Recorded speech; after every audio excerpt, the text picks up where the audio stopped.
Bien, ahí tenemos el ejemplo número 1, que es del comercial El Ángel, así se llama la empresa. Y tenemos una serie de cuentas, son 15 valores que tenemos ahí en la pantalla. Tenemos el inventario inicial, tenemos otros gastos, rebajas sobre ventas, gastos de compra, gastos de administración, ventas totales, compras, devoluciones sobre ventas, rebajas sobre ventas, gastos financieros, inventario final, otros productos, también conocidos como otros ingresos, devoluciones sobre compras, gastos de distribución y productos financieros. Con esta información que nosotros tenemos ahí en pantalla, vamos a elaborar el estado de resultados. También por eso les mandé por ahí el formato de modelo con el cual vamos a trabajar este día. Entonces vamos a ver el formato.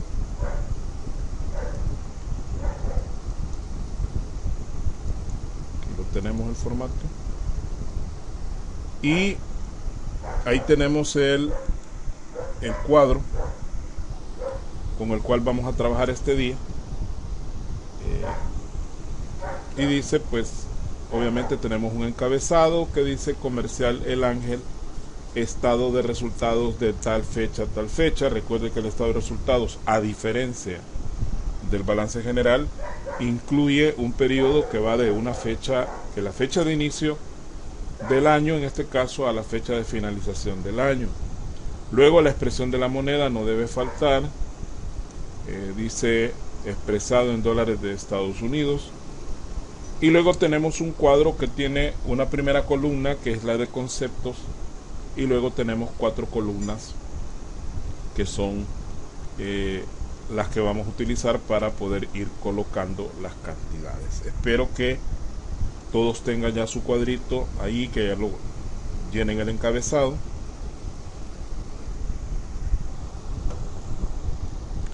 Quiero también aclarar que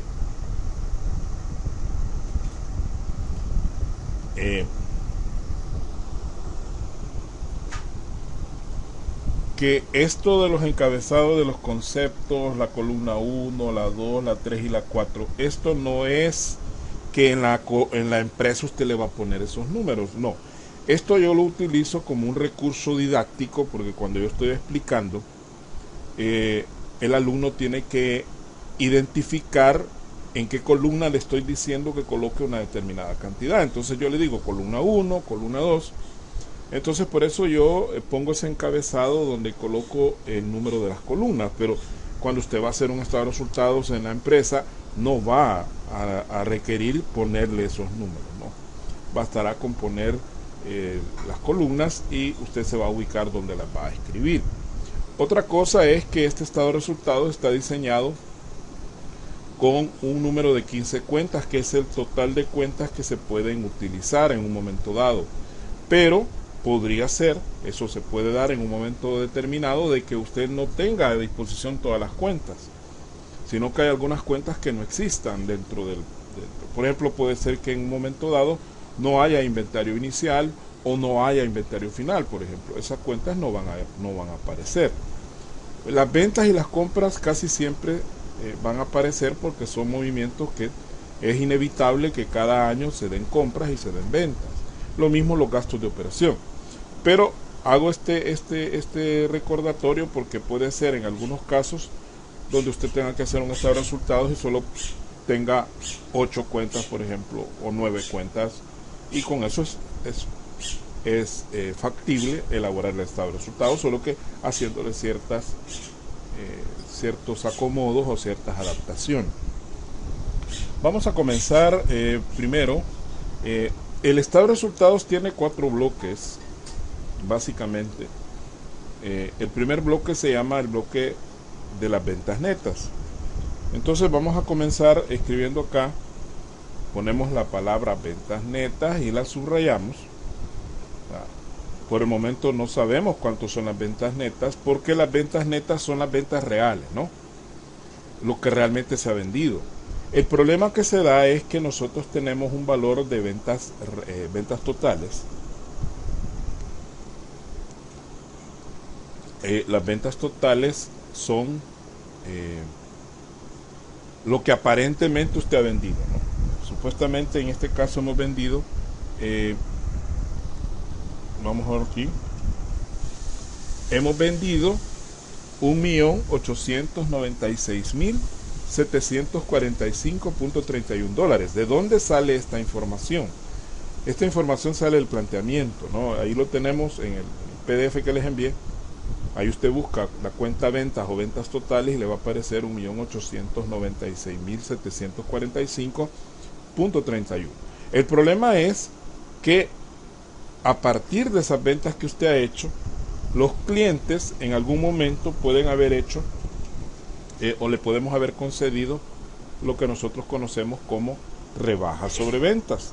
Y en este caso, las rebajas sobre ventas son 12.987.60 dólares. Esas son las rebajas sobre ventas, es decir, valores que nosotros le hemos descontado al cliente porque paga a tiempo, porque queremos motivarlo para que nos siga comprando. Hay diferentes razones. Más adelante vamos a hablar ya de estas cuentas y para qué funciona cada una. Luego, también los clientes a veces hacen devoluciones.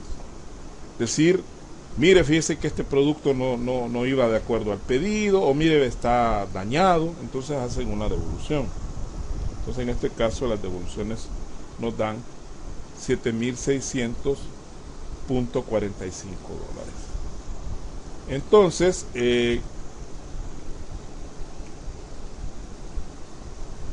en la columna 2 nosotros hemos colocado las rebajas y las devoluciones sobre ventas. Esos dos valores los vamos a sumar. Estos dos valores se suman. 12.987.60 más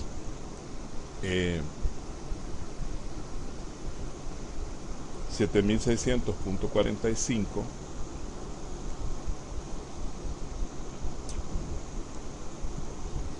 Bueno, la cosa es que la suma la vamos a escribir nosotros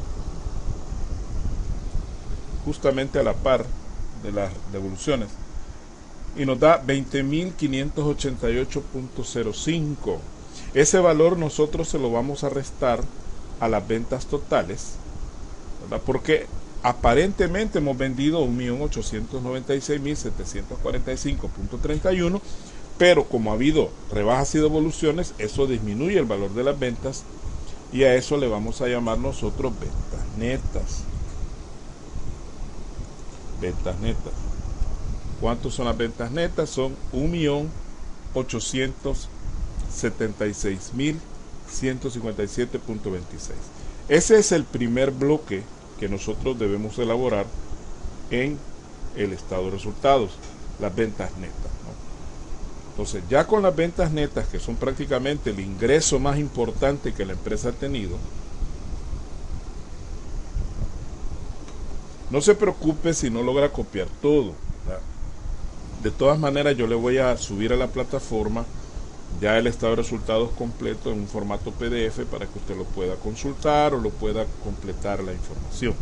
Lo que me interesa es que usted vaya entendiendo de dónde van saliendo los valores, las columnas que se van utilizando. Mire, aquí la columna 2, hay una razón por la cual empezar en la 2 o en la 1, no, es una cuestión de cálculo. Aquí sumamos las rebajas y devoluciones, las pasamos a la columna 3, donde ya tenemos las ventas totales, hacemos la resta, y eso nos da las ventas netas. Correcto. Ya habiendo terminado el bloque de las ventas netas, seguimos con el siguiente bloque, que es el bloque más largo, es el bloque más complejo, no complicado, complejo porque lleva un montón de cálculos involucrados. Y como explicamos en una de las clases, el costo de ventas es el costo de la mercadería que vendimos, ¿verdad? Este 1.876.157.26 que tenemos acá en la columna 4 es un valor que obviamente es el ingreso, pero ese ingreso, obviamente, esa mercadería vendida tiene un costo y a ese costo se le llama costo de ventas. Entonces, para calcular el costo de ventas es necesario hacer una serie de cálculos. Eh, tenemos en primer lugar el inventario inicial, que es la mercadería que nosotros tenemos al principio del año. ¿Con cuánta mercadería arrancamos el año? Entonces, en este caso, buscamos en el listado y nos damos cuenta que el inventario inicial son 650.345.56. Eso lo vamos a escribir en la columna 3. Ahí lo vamos a dejar esperando. Y repito, pues el inventario inicial es la mercadería que nosotros teníamos en bodega al inicio del año. Pero durante el año nosotros hemos hecho compras, ¿verdad? Y así como las ventas hay ciertos valores que agregarle o restarle, en este caso las compras netas, nosotros tenemos que hacer una serie de cálculos para determinar cuáles fueron las compras netas. Para calcular las compras netas nosotros necesitamos primero las compras. Las compras, que sería lo que compramos así, sin hacerle ningún aumento ni ninguna deducción. Y según el ejercicio, las compras son 235.677.20. Esas son las compras que hemos hecho. Pero hay que aclarar una situación. Cuando nosotros hacemos compras, ya sea, sobre todo, mejor dicho, cuando las compras se hacen del exterior, o sea, se hace una compra al extranjero, y también cuando hacemos compras internas, es decir, aquí dentro del país, hay una serie de gastos que hay que hacer durante todo el periodo que mejor dicho, desde que la mercadería sale de allá del país. Por ejemplo, si viene imagínense que la mercadería viniera de Japón. Entonces, desde que allá los chinitos, los japoneses meten los contenedores al barco, hasta que el barco llega aquí a Cajutla, lo descargan, lo guardan en una bodega, pasa por un proceso de verificación de parte de la autoridad aduanera de El Salvador, la Dirección General de Aduanas, que es la que se encarga de verificar que la mercadería no traiga, por ejemplo, no venga droga, ahí participa hasta la División de Finanzas de la Policía Nacional Civil.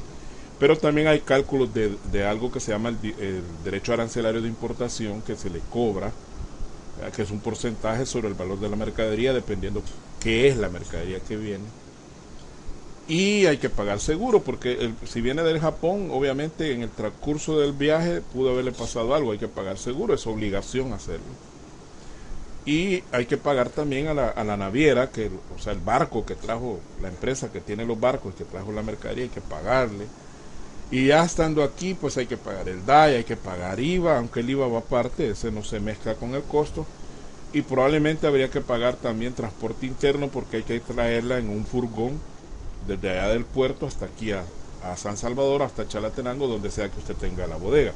Entonces, todo eso que hay que pagar adicionalmente se conoce con el nombre de gastos de compra. Entonces, todo eso hay que agregárselo al producto, que para el caso es $25.670. Es decir, todas esas compras que hicimos de 235.677.20 generaron gastos adicionales por 25.670. Entonces, eso se lo vamos a sumar, porque obviamente la mercadería es más cara de lo que habíamos facturado. Todos los gastos de compra hay que agregárselos al valor de la compra. Y entonces eso nos va a generar algo que se llama compras totales. Fíjense bien, en esta columna 2 vamos a sumar las compras más los gastos de compra, y eso nos va a dar las compras totales. Quiere decir que las compras totales fueron 261.347.20.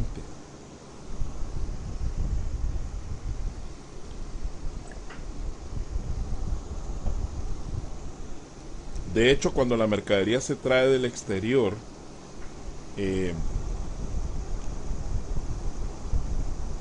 hay que hacer un proceso que se llama retaseo. El retaseo es un proceso aritmético porque es prácticamente un prorrateo el que se hace, donde hay ciertos costos que son indirectos, es decir, son costos que atañen a varias cosas. Por ejemplo, usted puede mandar a traer del exterior, puede mandar a traer televisor. Digamos que usted tiene una empresa que vende, es una empresa comercial que vende televisores, vende equipos de sonido, vende camas, vende todo lo que es para el hogar, ¿no? Y usted manda a traer de otro país, digamos de Estados Unidos, manda a traer camas, manda a traer televisores, manda a traer equipos de sonido, manda a traer computadoras. Pero obviamente todo eso viene en un solo contenedor. Usted trae todo en un solo contenedor o en varios contenedores. Entonces en un mismo contenedor ahí trae usted camas, ahí trae, porque no lo van a traer todo separado, todo lo traen consolidado, así se llama, es consolidada la carga. Y entonces a usted le cobran por el contenedor completo. Ahí le van a calcular el seguro y le van a calcular el flete o el transporte con base al contenedor completo. Pero como usted ahí trae camas, trae televisores, trae computadoras, trae chiffoniers, trae de otro tipo de cosas en un solo contenedor, y el valor de cada uno de ellos es diferente, entonces lo que se hace, vaya, si usted le cobraron $2,000, que es muy barato, ¿no? No vale eso, $2,000 por todo el contenedor. Entonces usted tiene que repartir esos $2,000 para ver qué partecita de esos $2,000 le va a cargar usted a la cama, qué parte le va a cargar a cada televisor, a cada chiffonier o a cada lo que usted traiga. A eso se llama retaseo. Todo eso se hace un cuadro, ¿verdad?, donde se pone el detalle de la mercadería y se hace retaseo con base en lo que usted decida. A veces el retaseo se hace con base en el peso de la mercadería que viene, o se hace con base en el volumen, metros cúbicos, o se hace con base en el valor, que son las tres bases más usadas para el retaseo, que son el base peso, base volumen, que tiene que ver con metros cúbicos, tamaño, o base valor, que sería cuánto vale la mercadería más cara, a esa se le carga más gasto, y a la mercadería más barata se le carga menos gasto. Pero ese proceso, no es algo que yo pueda hacer acá porque no es de la materia. Es decir, lamentablemente esto de retaseo es un proceso que ha quedado un poquito así como escondido, ¿no? Nadie lo quiere tocar. O sea, esto realmente tendría que verse en costos. Ahí tendría que verse retaseo. En costos 1. Ahí tendría que explicársele al alumno cómo manejar mercadería del exterior. Quiero decirles de que hay personas que se dedican exclusivamente a eso. Es decir, en las empresas hay personas especializadas en retaseo, solo eso hacen. Porque son empresas que importan todos los días, viene mercadería del extranjero para esa empresa. Entonces tiene que haber personal especializado solo en esa área. Bueno, veamos entonces ahora, pero así como se hacen rebajas y devoluciones en las ventas, también se hacen en las compras. Entonces hay rebajas sobre compras. O sea, los proveedores nos pueden hacer rebajas, y en este caso pues nos rebajaron $2,300. Y también hay devoluciones, ¿no? Al igual que hay rebajas sobre ventas, también hay devoluciones, así como hay devoluciones sobre ventas, también hay devoluciones sobre compras, que en este caso son 650. Entonces estos dos valores los vamos a sumar. Fíjense bien, aquí ya me apareció sumado. 2,300 más 650 nos da 2,950. Es importante hacer ver de que esta columna 1 solo sirve para eso. Esta columna 1 solo es para las rebajas y para las devoluciones sobre compra. Ningún otro valor de todos los que van dentro del estado de resultados va a ir en la columna 1. Solamente esas dos cantidades se suman acá y el valor se pone acá.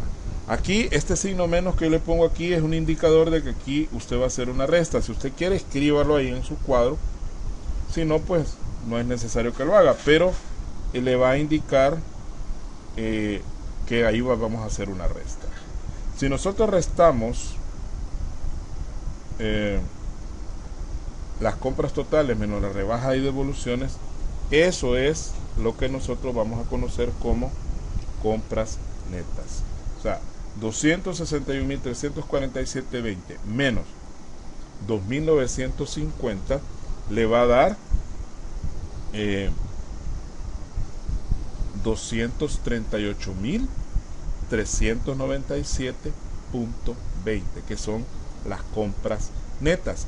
Y acá ya habíamos dejado el inventario inicial esperando, aquí está esperando, ¿para qué? Para operar con estas compras netas. Recuerde que el inventario inicial es lo que había de mercadería al principio.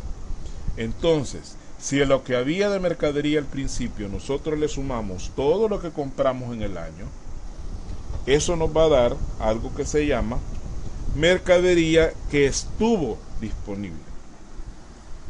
Es decir, toda la mercadería que usted tenía en la bodega, más la mercadería que compró durante el año, es la mercadería que estuvo disponible.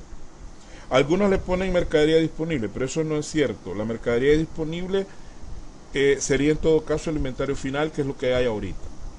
No, esto es lo que entró durante todo el año, lo que teníamos más lo que entró. Quiere decir que la mercadería que pudimos haber vendido es la suma del inventario inicial más las compras netas. Y eso nos da 908.742.76. Ese es nuestra mercadería que estuvo disponible. Pero al final del año nos quedó un inventario. Ese inventario se le llama inventario final, que es lo que queda en bodega a fin de año. Y que en todo caso el inventario final de un año se convierte en el mismo inventario inicial del año que sigue. Ahí vamos amarrando los inventarios. Entonces, ¿cuánto es el inventario final? Esto lo tenemos ahí en la lista de cuentas. Es 117.896.32. Entonces, quiere decir que si nosotros tuvimos como disponible 908.000 y la Juana ahí de mercadería que ingresó, entonces la mercadería que ha quedado en bodega se la restamos. ¿Y qué es lo que nos queda? El costo de ventas, que es el costo de la mercadería que salió, o sea, la mercadería que se vendió. ¿Cuánto es el costo? Aquí hacemos la resta, esto menos esto, y nos va a dar este valor. Entonces serían 790.846.44. Ese es nuestro costo de ventas. Este proceso también se hace para una empresa de costos, cambia un poquito, ¿verdad? Por ahí en el canal de YouTube usted puede encontrar algunos ejercicios sobre estado de resultados para empresas industriales, si tiene algún interés, ¿verdad? Ahí explico yo cómo se hace este estado de resultados, pero antes de hacerlo hay que hacer el estado de costo de producción que se hace antes de este. Como es una empresa comercial que no produce las cosas, sino que solo las compra y luego las vende, obviamente es mucho más simple calcular esto. Ahora bien, ya que tenemos el costo de ventas aquí en la columna 4 y tenemos las ventas netas acá, tenemos las ventas netas, entonces lo que nosotros vamos a hacer ahorita es calcular bueno, las ventas netas es 1.876.000 y algo ahí, ¿no? Y el costo de ventas de esa mercadería que hemos vendido es 790.000. Quiere decir que al haberlo vendido más caro, esto nos va a generar una utilidad que nosotros la vamos a conocer como utilidad en ventas, o también conocida como utilidad bruta. No es que sea incorrecto llamarle utilidad bruta, pero hay que darle un nombre un poquito menos, o sea, la palabra bruta suena muy pesada, ¿no? Pero es válido decirle utilidad bruta, pero en realidad es la utilidad en ventas. ¿Cuánto hemos ganado tomando en cuenta solo a cómo vendimos y cuánto nos costó lo que vendimos? Y para el caso entonces nos da 1.085.310 .82. Esa es la utilidad en ventas bajo esta situación. Qué galán que esa fuera la ganancia y no hubiera nada más que decir. Pero en la realidad nosotros sabemos que las empresas tienen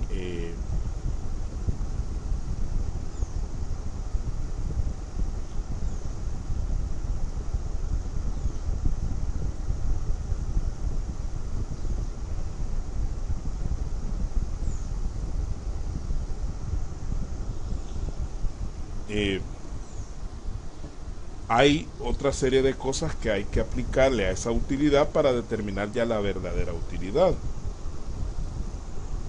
Entonces voy a subir un poquito acá para ir viendo lo demás.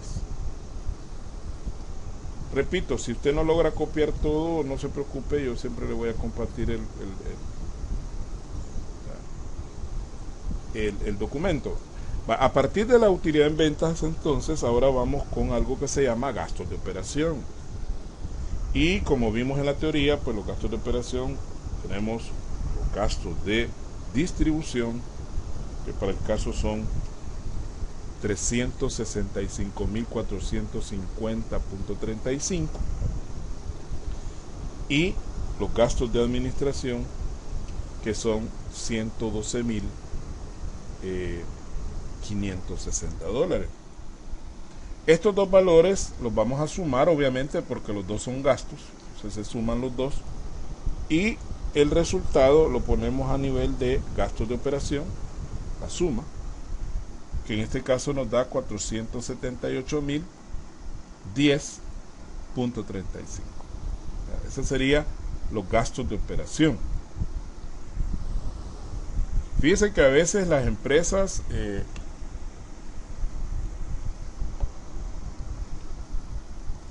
y eso me gusta analizarlo cuando vemos la materia de análisis de estado financiero, que a veces la utilidad en venta es bien bonita, ¿no? Una utilidad bien bastante aceptable, pero cuando llegamos a los gastos de operación, ahí resulta que a veces la utilidad en ventas bonita que viene, se la come en los gastos de operación. Eso pasa. Es como que aquí tuviéramos, digamos, bueno, de esa utilidad en ventas tuvimos 1 millón y algo, y que los gastos de operación fueran $900.000, entonces prácticamente se comen la ganancia. Y hay empresas que les pasa eso, es decir, toda la ganancia que obtienen en la venta del producto la pierden por tener un esquema de gastos de operación demasiado grande. Entonces hay que tener cuidado con los gastos de operación. Entonces hacemos la resta de la utilidad en ventas menos los gastos de operación, y eso nos va a dar la utilidad de operación. Es utilidad porque la utilidad en ventas sigue siendo mayor que los gastos, ¿verdad? Siempre y cuando el ingreso o la utilidad anterior sea mayor que el gasto que se va a restar, obviamente el valor siempre va a ser positivo. ¿Y cuánto nos va a dar de utilidad de operación?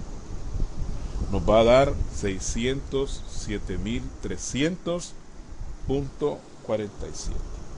Esa sería la utilidad de operación. Pero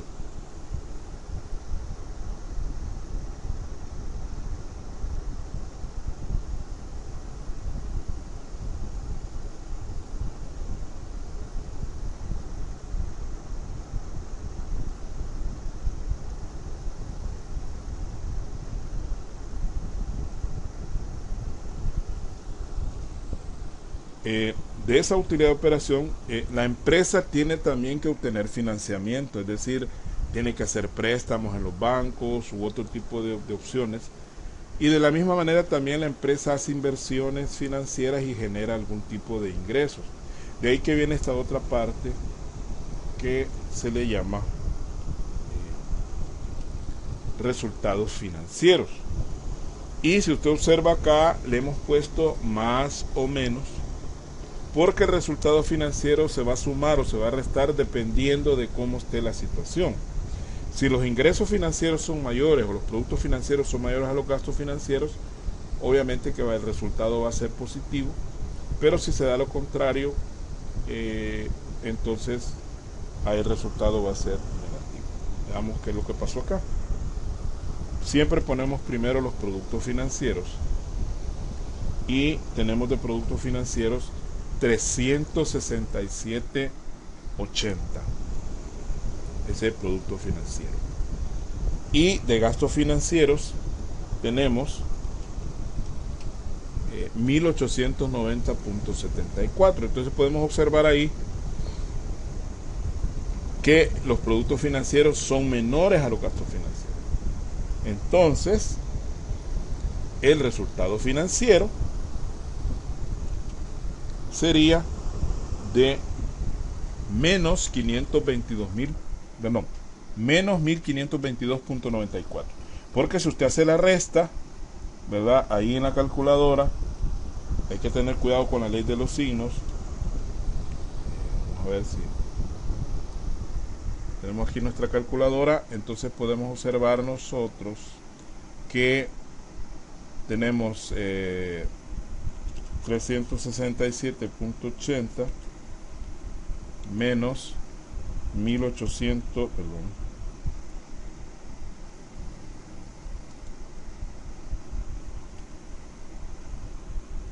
1890.74 nos da menos 1522.94. Es negativo. Entonces quiere decir que pagamos más intereses que los que hemos recuperado a través de nuestras inversiones.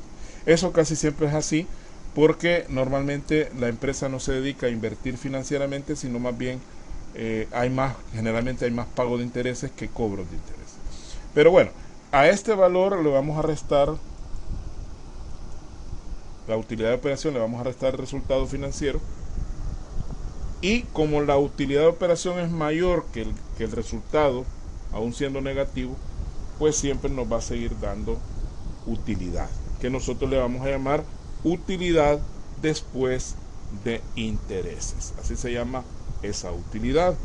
Entonces restamos y nos da 605.777.53. Observamos que a ese punto ese resultado negativo no es tan significativo y la utilidad realmente no baja tanto. Pero igual se puede dar, cuando vemos en análisis de estado financiero, yo planteo algunos ejercicios así, donde ponemos, por ejemplo, intereses bastante fuertes que la empresa paga. Igual, así como los gastos de operación se comen a veces la ganancia, a veces no son los gastos de operación, sino son los intereses. Y prácticamente estamos trabajando para el cura. Esa es una expresión que yo tengo, que alguien me la enseñó en algún momento, no recuerdo quién. Trabajar para el cura le llamo yo, pues que no estamos trabajando para nosotros, la ganancia se la estamos dando prácticamente al banco. Eso también ocurre. Hay que tener cuidado, de nada sirve tener un negocio fuerte, con un buen funcionamiento y generando ganancias, si todo lo que ganemos se lo vamos a tener que pagar al banco o a alguna otra institución. Entonces hay que analizar a quién le vamos a prestar y bajo qué condiciones vamos a prestar el dinero, buscar las mejores opciones. Luego también aparecen por acá algo que se llama partidas extraordinarias, que son gastos o ingresos que no se dan de manera cotidiana, son los no operativos. Si usted se acuerda, en la teoría lo vimos.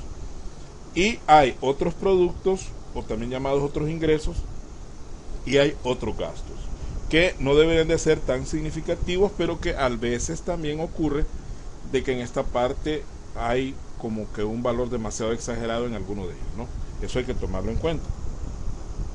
En este caso, pues los otros productos tenemos $7,000 y los otros gastos tenemos 4,500. Aquí le ponemos más o menos porque también dependerá si los productos son mayores a los ingresos, a los gastos. En este caso observamos que evidentemente los productos son 7,000 y los gastos son 4,500. Eso significa que hay más ingreso que gasto. Y por lo tanto la diferencia que vamos a calcular acá, hacemos la resta, nos da 2,500 positivo. Cuidado con la ley de los signos, repito, la ley de los signos. La utilidad es positiva y el resultado es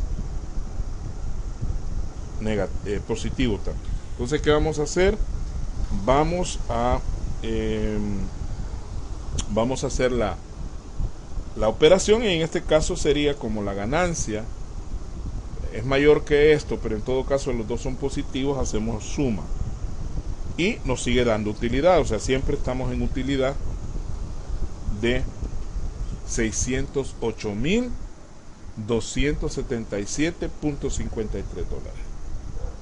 Sumamos porque el resultado nos dio positivo, ¿verdad? Entonces hacemos la suma y nos da 608.277.53.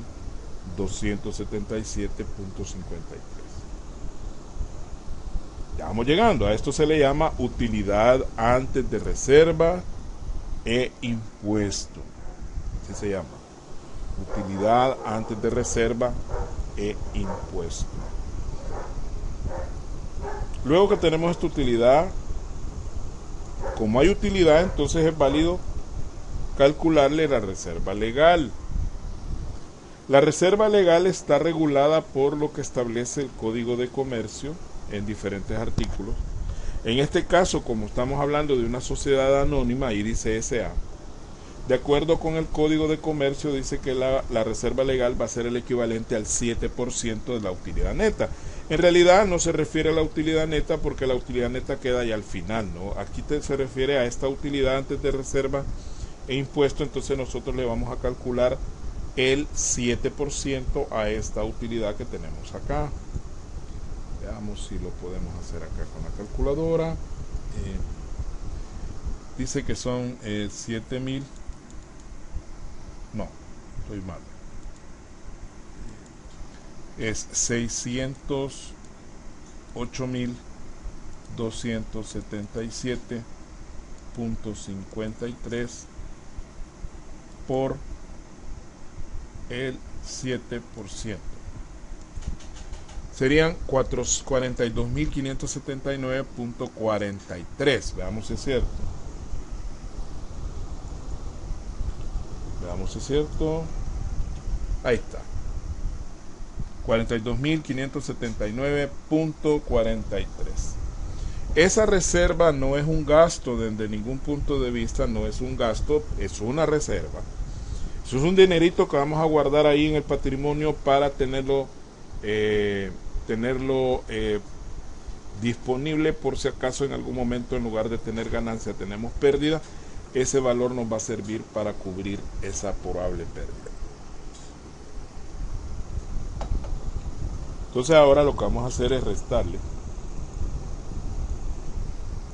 Le vamos a restar a la utilidad esa reserva y nos sigue dando utilidad, ¿no? Utilidad antes de impuesto sería 565.698.10. Ya vamos llegando a Pénjamo, como decía mi abuelo, o como decía Pedro Infante, mejor dicho. Ahora, como hay una utilidad, entonces nosotros vamos a aplicarle el impuesto sobre la renta, que está regulado, fíjese bien, en el artículo 41 de la ley de impuestos sobre la renta. Ahí establece prácticamente cómo se va a calcular el impuesto. Esto tuvo una modificación, no recuerdo bien en qué año fue, pero creo que fue por el 2011.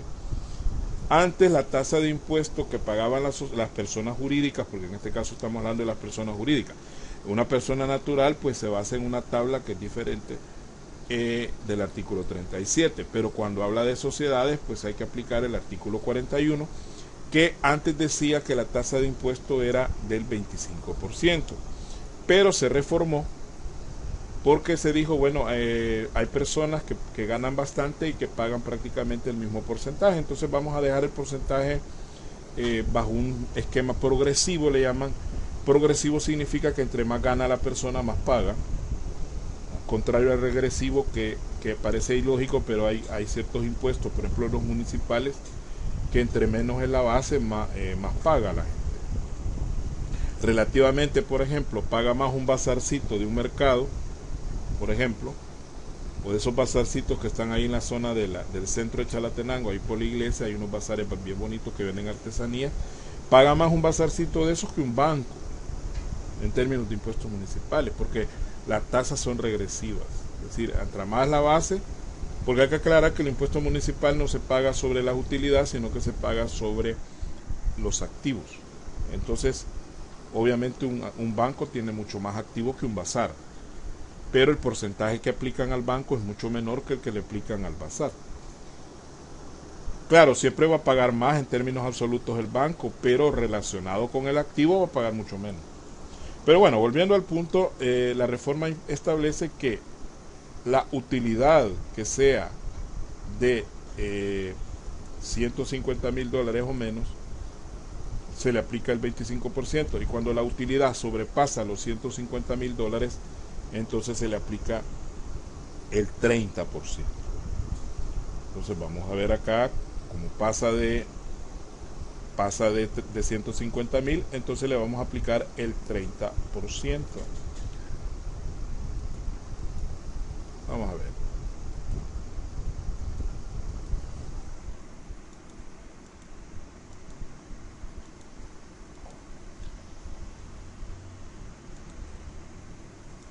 Vamos a aplicar decimalmente. 169.709.43. Veamos si es cierto. Impuesto sobre la renta. 169.709.43. Eso es lo que le vamos a tener que dar al gobierno para que el gobierno funcione. El impuesto sí es un costo. Mire, licenciado, pero el impuesto sobre la renta no se pone en los gastos. No, es que no va dentro de los gastos, pero es un costo. Un costo de tranquilidad fiscal. Es decir, si usted paga el impuesto, el gobierno nos va a meter con usted. Pero si nosotros no pagamos este impuesto, fuerte por cierto, estamos hablando de un 30%, es bastante dinero. O sea, de cada dólar que yo he ganado me va a quitar 30 centavos el gobierno. Si no lo pagamos, entonces nos vamos a meter en problemas con el gobierno y nos van a estar fiscalizando, nos pueden poner multas, nos pueden meter presos y en caso extremo hasta nos pueden cerrar el negocio. Entonces no conviene, es mejor pagar los impuestos correctamente y nos evitamos ese problema. Por eso muchos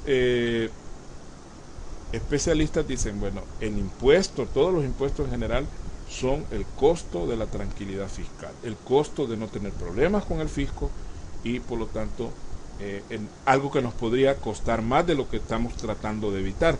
A veces evadir impuestos no es la solución, porque nos puede generar un problema futuro. Aparte, cuando usted anda así, insolvente de sus obligaciones, no hay tranquilidad. O sea, usted está pensando, y si vienen los de Hacienda, y si me revisan los de Hacienda, y voy a tener que pagar multa. Entonces, para evitar todo eso, hay que